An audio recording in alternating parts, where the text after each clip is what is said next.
Chairwoman.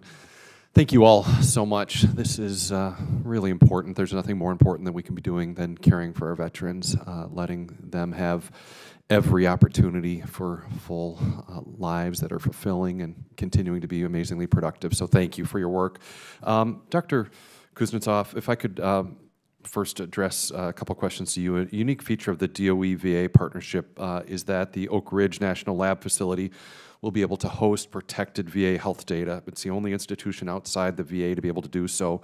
What steps is DOE taking to protect the personal information of our veterans? And also follow-up, should DOE also be allowed to host secure data from other sources such as private industry? So thank you very much for that question. The data security piece is very important to us. Certainly compliance with HIPAA and high-tech are important. We have a process we put in place to secure the data in the enclave. It includes an annual external review from a third party that reports back to the feds, and then we provide the authority to operate the enclave. We engage our cybersecurity and privacy experts and counterparts from the VA to oversee all of this. So we're very careful about data use and protection for this enclave. Do you think there is opportunity to host other secured data from other sources? These are things we already do across DOE for many different reasons, from other agencies, for many different reasons. So yes, the simple answer is great. DOE houses 4 of the top 10 fastest supercomputers in the world and is the principal federal agency for leadership in computing facilities. How will providing DOE with access to the VA data set benefit healthcare research, specifically for veterans?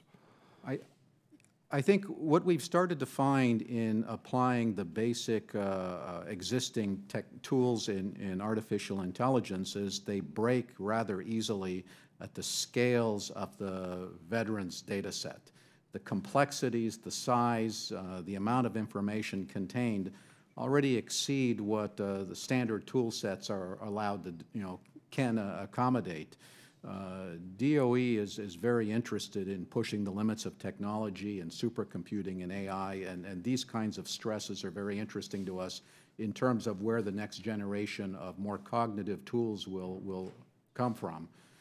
So we're going to be pushing this data. The data itself is the mechanism in which we set up this next frontier of AI-inspired simulation.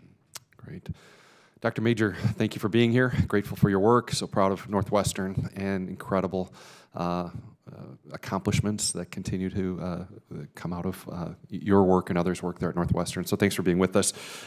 Getting older brings with it many challenges, including the danger of falls. Does your research provide any quantitative data on how much more of a danger this is to veterans in need of prosthesis or orthosis as compared to veterans who don't require such devices? Thank you for the question. Yeah, I'm not particularly aware of any research that has targeted specifically veterans of that nature and what that distinction is between those, again, who do use prosthetic devices and those who may not.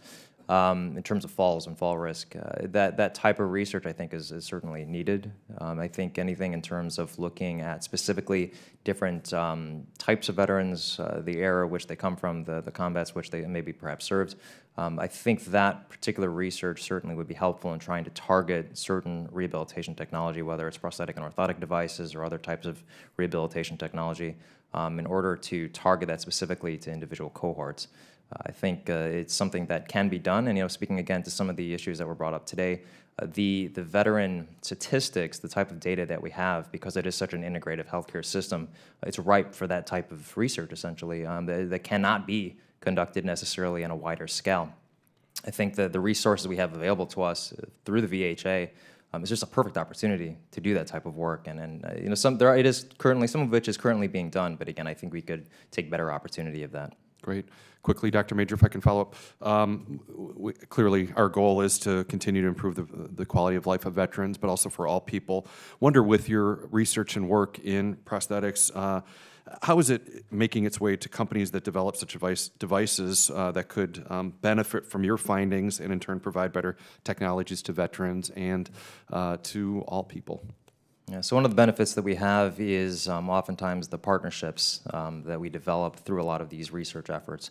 So just to use an example, my research in particular, even though it is directed through VA funding, it also includes partnerships with academia, for instance, so Northwestern University.